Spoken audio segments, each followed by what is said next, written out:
Pour planter le décor, faisons une rétrospective des cas les plus flagrants d'empoisonnement ayant défrayé la chronique au Cameroun depuis bientôt 2 ans.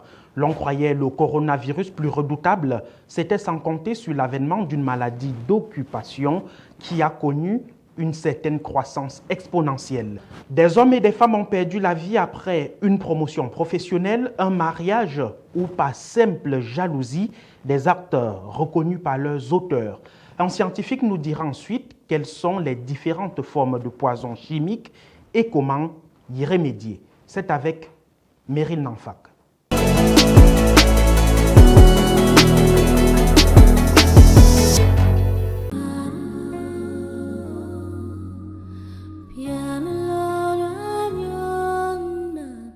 « 2020, une année particulièrement mouvementée pour le Cameroun. D'abord, la pandémie à coronavirus.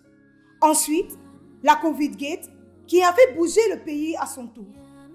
Pas le temps d'un souffle, nous voici plongés dans le phénomène des empoisonnements. La fille vient. Le bongo, ça ne se voit pas. La sauce noire de chez nous, là, elle met le poison dans sa nourriture. Quand elle met le poison, la fille rentre.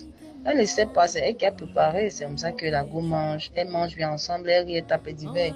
La fille commence à dire, aïe, mon ventre me fait mal. Aïe, c'est quoi? Qu'est-ce qui ne va pas? Elle commence à lui parler les choses, non? Elle commence à dire, aïe, le ventre me fait mal. Après, elle commence à tousser du sang. Dans le pays, il ne se passe plus un mois sans entendre parler d'une victime. On se souvient, comme si c'était hier, de l'élève du CM1 qui a empoisonné ses 12 camarades de classe, y compris sa maîtresse, à travers des bonbons dans la ville de Fumba. Il existe plusieurs types d'empoisonnement. Le premier peut être celui par la nourriture ou par une boisson gazeuse qu'on a bu.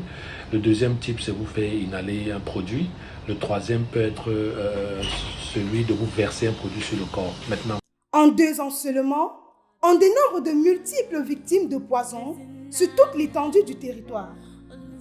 On peut citer entre autres l'empoisonnement de la jeune Thérèse au quartier Vorbetti, le premier cas d'empoisonnement de cette année 2022.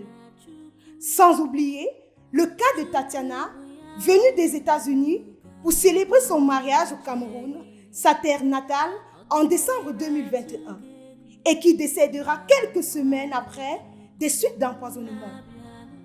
Il a trouvé sa côte, il a décidé de te célébrer. À partir d'aujourd'hui, tu dois savoir choisir tes amis. Parce que c'est l'amitié qui nous tue. C'est l'amitié qui nous crucifie. C'est l'amitié qui nous finit. Et c'est l'amitié qui nous enterre. Le cas des 5 enfants dans la région de l'Est ne fera qu'amplifier tristesse et désolation dans les familles.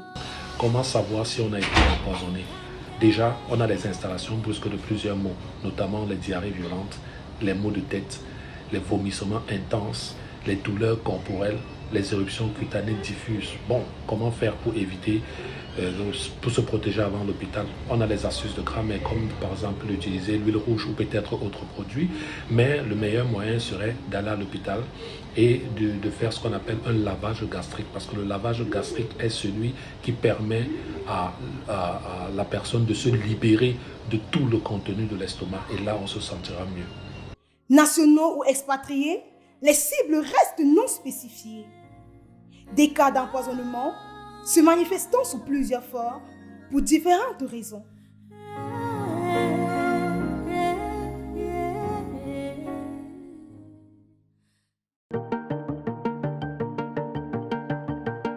Bienvenue chez Bill Automobile. Bill Automobile est une entreprise spécialisée dans l'achat et l'expédition professionnelle des véhicules et engins vers le continent africain. Bill Automobile vous donne également la possibilité de faire du groupage à destination du Cameroun et surtout met à votre disposition un espace de stockage sécurisé. Bill Automobile, l'envie de vous servir.